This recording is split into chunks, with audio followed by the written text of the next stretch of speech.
मुकन्दं प्रभुदेवचन्द्रं ब्रजेशरूपेण पुरापि जातं प्रविश्य प्राप्तं प्रियप्राणनाथं परेशपुरणं सततं नमामि। ब्रह्मप्रिया जागरणाय जातः सर्वस्वपाता भवसिन्धुत्राता विज्ञानदाता निजधर्मधाता दीनहि के बन्धो शरणं प्रपद्ये दीनहि के बन्धो शरणं प्रपद्ये। नित्यानन्दं परमानन्दं भक्तियोगप्रवर्तकं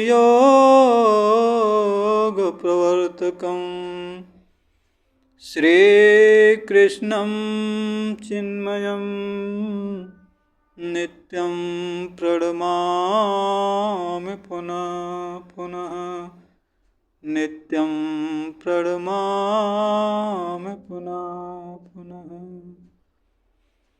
बंदो सतगुरु चरण को करो प्रेम प्रणाम अशुभ हरण मंगल करन श्रीदेव चंद जी नाम।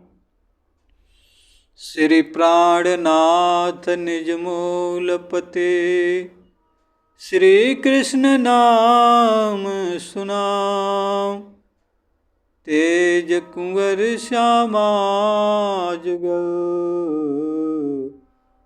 पल पल करो प्रणाम पल पल करो प्रणाम। परम पूजनीय श्री राजश्यामा जी वांगमयी मूर्ति स्वरूप सिंहासन पर विराजमान, यहाँ पे उपस्थित सभी दिव्यात्माएं, समस्त भक्तगण, सुंदर साथ जी, आप सभी के हृदय धाम में विराजमान अनादि अक्षरातीत श्री श्याम श्यामा जी के जुगल स्वरूप का दर्शन करते हुए मैं आप सभी के श्री चरणों में कोटि कोटि प्रणाम करता। आज परम पावन पवित्र घड़ी में हम लोग लाहुरी काशी क्षेत्र के बाराह घाट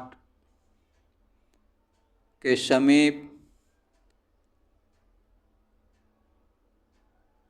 श्री मोक्षदायिनी ज्ञानपीठ महमूदपुर गजाधरपुर औड़िहार पे श्री मोक्षदायिनी ज्ञानपीठ के सौजन्य से पूरे विश्व ब्रह्मांड के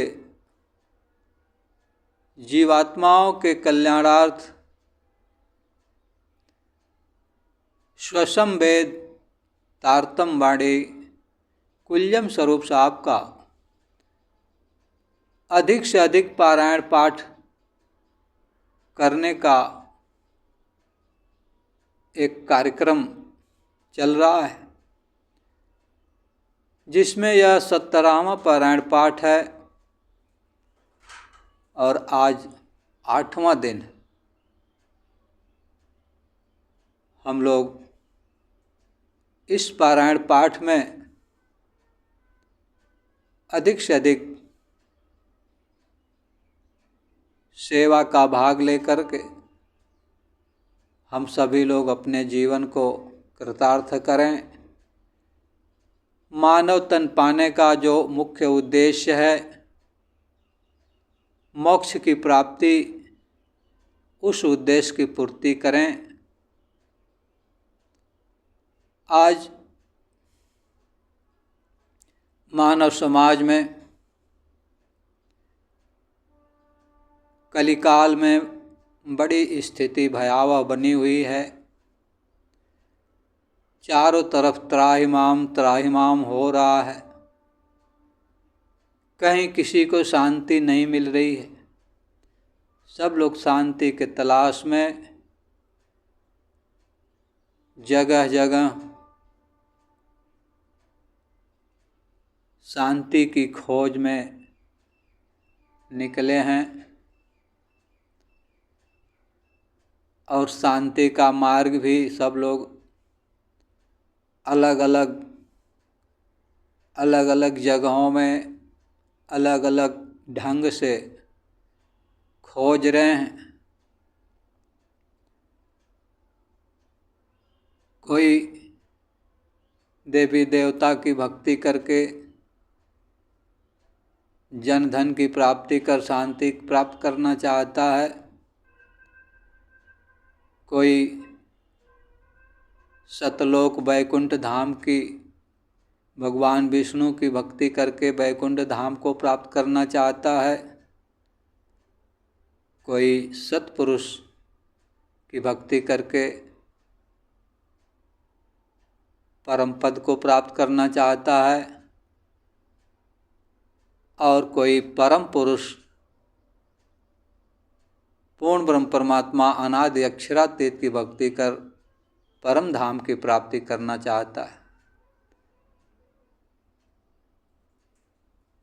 सब लोग मार्ग अलग अलग पकड़े हैं। उद्देश्य सबका शांति का है।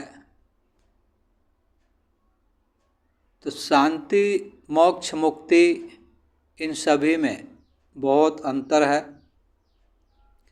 और इन अंतर को समझ करके ही हम लोगों को अपनी इच्छा अनुरूप भक्ति करना चाहिए कि किस स्थान पे पहुँचने पर हमें शांति प्राप्त होगी, किस स्थान पे पहुँचने पे हमें मुक्ति प्राप्त होगी और किस स्थान पर पहुँचने पर हमें मोक्ष प्राप्त होगा। इस ब्रह्मांड में यानी जिसमें हम लोग इस समय हैं मानव तन धारण किए हुए, इस ब्रह्मांड में 14 लोक हैं, 7 पाताल लोक हैं जिनको नरक लोक भी कहा जाता, जिसमें हम लोग वर्तमान समय में हैं, इसे मृत्यु लोक कहा जाता। इसके ऊपर 6 लोक और हैं। उन लोकों में उत्तम मुक्ति माना जाता है और जो सबसे ऊपर का सतलोक है वैकुंठ धाम, जिसमें है ब्रह्मा की पुरी है, शिव की पुरी है, उस वैकुंठ में मुक्ति प्राप्त करने के लिए भगवान विष्णु की भक्ति करना पड़ता है।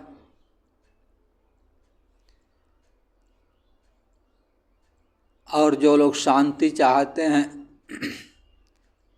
तो शांति शून्य अवस्था में मिलती है।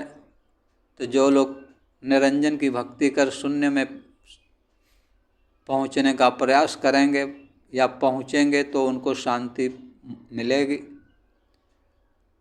और जो लोग अक्षर पुरुष यानी सत्पुरुष को अनन्य भाव से उनकी भक्ति भजन करेंगे वो अक्षरधाम को प्राप्त हो गए।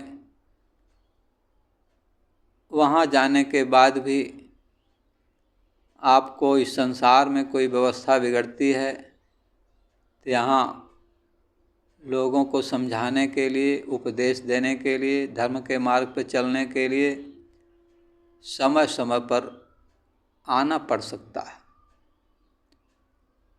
और परम पुरुष, उत्तम पुरुष की भक्ति करके जो अनादि अक्षरातीत हैं, श्री कृष्ण पूर्ण ब्रह्म परमात्मा, उनकी भक्त करके यदि आप उनके धाम परम धाम को प्राप्त करते हैं तो फिर आपको इस संसार में कभी आना नहीं होगा।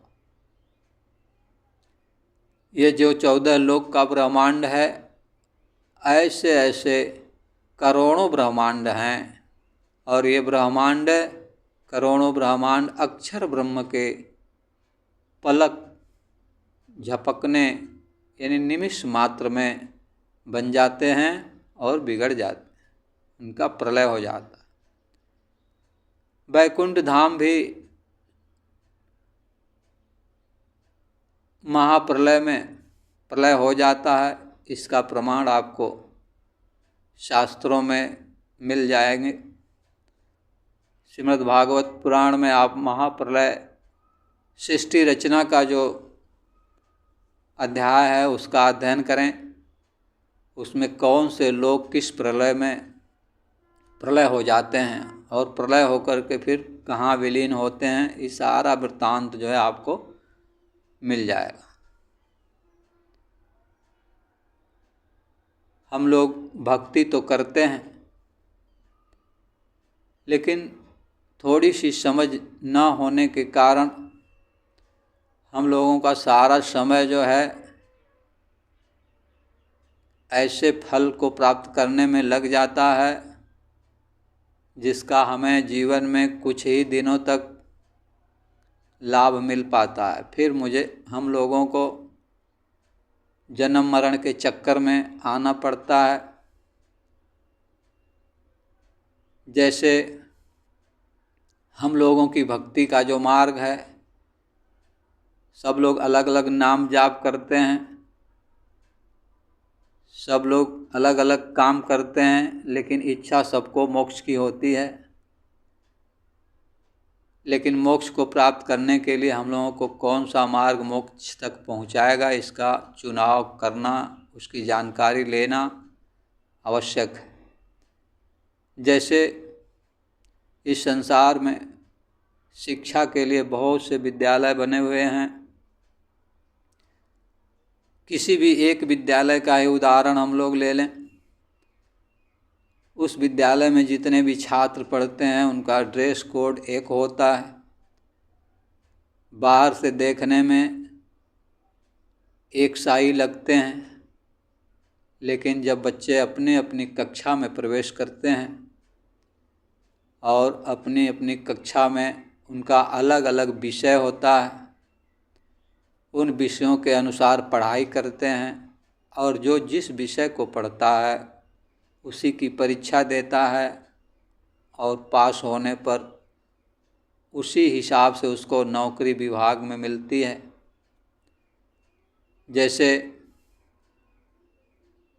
कोई आर्ट का विद्यार्थी हो और वह डॉक्टर बनना चाहे, यह संभव नहीं है। कोई आर्ट का विद्यार्थी हो इंजीनियर बनना चाहे, यह संभव नहीं है। उसी प्रकार से भक्तों में भी जो है, भक्तों को अपने स्थान का चुनाव करना चाहिए कि कौन से स्थान में हमें जाना है, उसी हिसाब से अपनी भक्ति भी प्रारंभ करना चाहिए। भक्ति करने में एक बात और आवश्यक है कि भक्ति करने का जो मार्ग हमें प्राप्त हो रहा है उसमें हमें जिस इष्ट को भजना है उसका नाम होना चाहिए, उनके स्वरूप का ज्ञान होना चाहिए, पहचान होनी चाहिए, उनकी लीला का हमें ज्ञान होना चाहिए और उनके धाम का हमें पता होना चाहिए। यह चार चीज़ें जब तक आपको पता नहीं होंगी, केवल नाम जान करके उनके धाम को प्राप्त करना यह असंभव बात है। क्योंकि एक ही नाम के बहुत से लोग हो सकते हैं, बहुत सी शक्तियों का एक ही नाम हो सकता है, लेकिन उनके धाम अलग अलग हो सकते हैं। अब जैसे करोड़ों ब्रह्मांड हैं, तो हर ब्रह्मांड में ब्रह्मा विष्णु महेश हैं, ब्रह्मांड का संचालन करते हैं।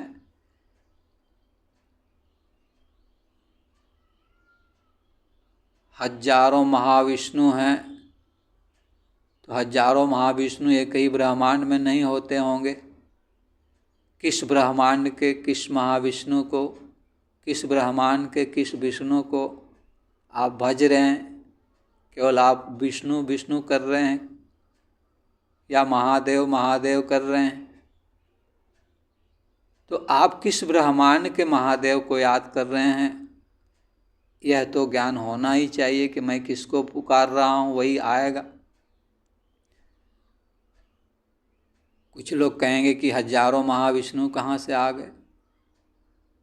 तो इसके लिए आप लोग शास्त्र पुराणों का अध्ययन करते हैं, वेदों का अध्ययन करते हैं, आप उसमें थोड़ा गहराई से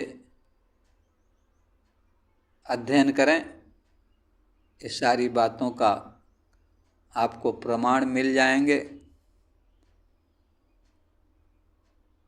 शास्त्रों में सारी बातें बताई गई हैं, लेकिन एक तारतम्य दृष्टि ना होने से, तारतम्य ज्ञान ना होने से हम सभी लोगों को वह शास्त्रों की बात समझने में नहीं आती है। सभी शास्त्रों धर्म ग्रंथों को समझने के लिए तारतम्य ज्ञान का होना परम आवश्यक है।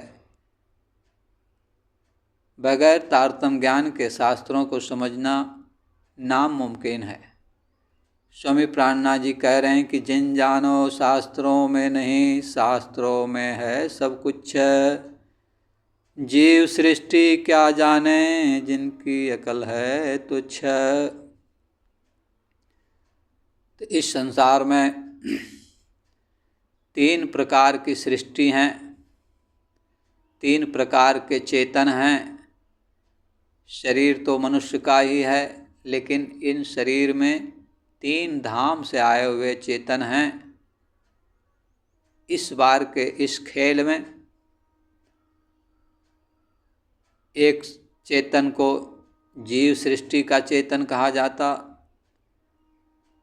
और एक सृष्टि को ईश्वरी सृष्टि का चेतन कहा जाता, और एक सृष्टि को ब्रह्म सृष्टि का चेतन कहा जाता। तो जो ब्रह्म सृष्टि के चेतन हैं वो परम धाम से पूर्ण ब्रह्म परमात्मा के अंग से प्रकट हुए हैं, और जो ईश्वरी सृष्टि के चेतन हैं, जो पैगंबर अवतार के रूप में अवतरित होते हैं,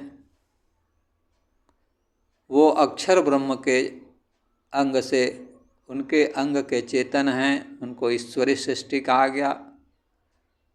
और जो महाविष्णु के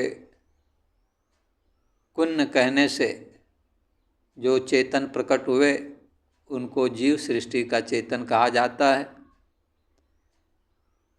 शास्त्रों में तीनों सृष्टि के बारे में आप विस्तार से पढ़कर जान सकते हैं। तो साथियों, आप सभी लोग भक्ति करें तो उसमें नाम, धाम, रूप, लीला, इन 4 चीज़ को प्राप्त करने का प्रयास करें। जिन सतगुरु के पास आपको ये 4 चीज़ें भक्ति करने के लिए मिलें, आप उन्हें सतगुरु बनाएं। उनसे परमात्मा का नाम, परमात्मा का स्वरूप, परमात्मा का धाम, परमात्मा की लीला, ताकि आपको उस धाम में पहुंचने पर यह पता लगे कि हाँ, आप वास्तविक जगह पर पहुँचे हैं।